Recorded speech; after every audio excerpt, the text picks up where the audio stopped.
اسلام میں نہ برسی ہے نہ برتھ ڈے ہے، یوم ولادت ہے ہی نہیں اسلام نے خود ہمیں تاریخیں بتا دی ہیں کہ ان دنوں میں تم نے یہ کام کرنے ہیں۔ تو اسلام نے ہمیں بتا دیا بھائی 10 محرم کا دن روزہ رکھنے کا دن ہے، اس کے بعد کیا کرنا ہے، اس کے بعد سفر، ربیع الاول، ربیع الثانی، جمادی الاول۔ اب ربیع الاول میں لوگ عمرہ کر رہے ہوتے ہیں، اس کو زیادہ فضیلت سمجھتے ہیں، یہ بدعت ہے۔ ربیع الاول میں عمرے کا وہی ثواب ہے جو سفر میں عمرے کا ثواب ہے۔ اگر آپ اس میں زیادہ ثواب سمجھ کے کریں گے تو یہ عمل بدعت بن جائے گا، کیونکہ کسی صحابی، تابعی یا پیغمبر سے ثابت نہیں ہے کہ انہوں نے ربیع الاول میں عمرے کا زیادہ اہتمام کیا ہو کہ جی ربیع الاول آ رہا ہے تو ہم اس میں زیادہ اہتمام کریں گے۔ بعض لوگ سمجھتے ہیں ربیع الاول کے مہینے میں روزہ رسول پہ حاضری کا زیادہ ثواب ہے، تو یہ بھی غلط ہے۔ نہ کوئی ہمیں حدیث ملتی ہے کہ ربیع الاول میں آپ روزے پہ حاضری دیں گے تو زیادہ ثواب ملے گا، نہ کسی صحابی کا عمل ہے۔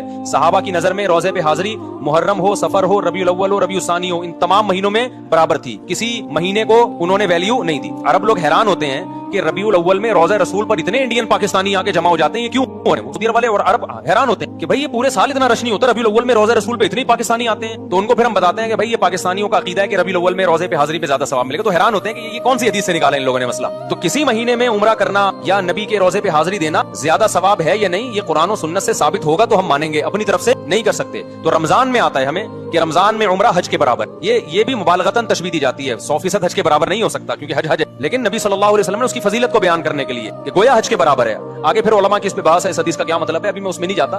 بتانے کا مقصد یہ کہ رمضان میں عمرہ یہ بہرحال دوسرے مہینوں سے زیادہ